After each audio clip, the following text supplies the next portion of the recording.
From the studios of Books in Motion, this is Rebecca Cook, reading Buried Secrets Can Be Murder by Connie Shelton.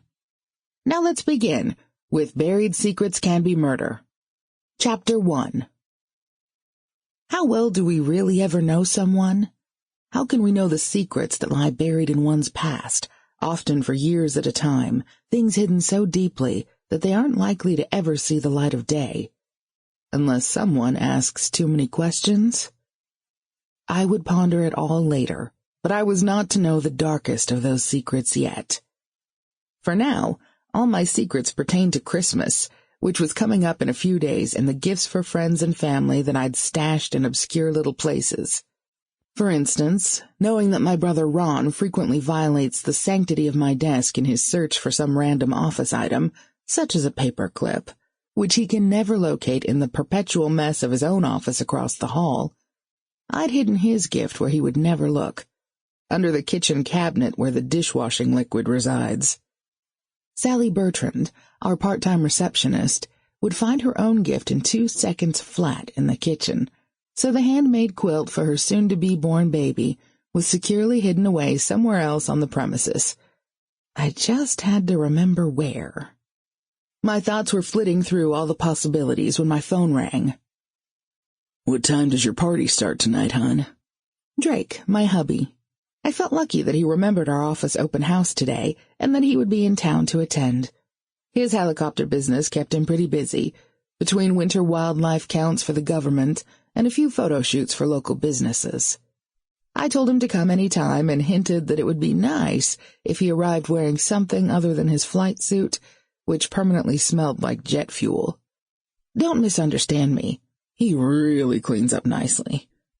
I'd begun to clean up a little better myself since Ron's fiancée Victoria came into our lives. We girls had shopped for holiday outfits, and I felt ready to dazzle the guests in a pair of sleek black slacks and a fitted long-sleeve top that I would have called red, but Victoria assured me was Cabernet. All I knew was that Drake would like the extra cleavage on display, and I loved the way the draped front concealed all the extra fudge I'd consumed in the past week. I stood up a little straighter and smoothed the slacks. "Charlie, I took the quiches out of the oven and put those little chicken things in. What's next?" Sally stood in the doorway to my office, looking as if she had a basketball stuffed under her shirt. A glance in her direction reminded me that I'd stashed her gift on top of my bookcase, right behind where she now stood. Luckily, it was already wrapped. "That's great," I said. "Why don't you just go down and get off your feet? You look tired." I might be the boss, but I felt heartless asking her to help with the party preparations at the 8.5-month stage of the game. "Do you know where Ron is?" I asked. "Went to pick up more ice. He should be back pretty soon. And Victoria? That lady's a dynamo." My watch said that the guests could begin arriving any minute. "Why don't you find a comfy seat up front and just be ready to greet the people?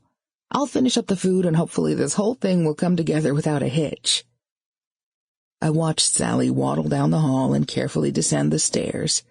She was right about Victoria. 2 weeks ago she decorated the Christmas tree we'd set up in the conference room.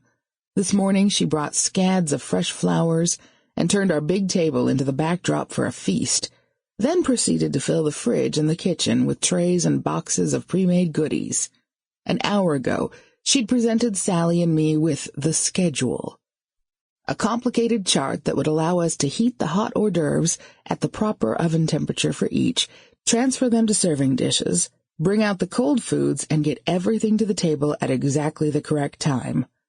Leaving us with that little task, she'd gone to pick up Ron's 3 sons, promising that they would be well-dressed and behaving as gentlemen. I've seen those kids in action enough to cringe at the idea of their presence, and I would be ready to bestow sainthood on Victoria if she could pull it off.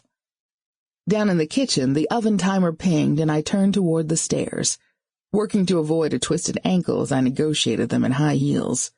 For a girl who is seldom seen in anything but jeans, t-shirt, and sneakers, this dress-up version was taking a little time to get used to.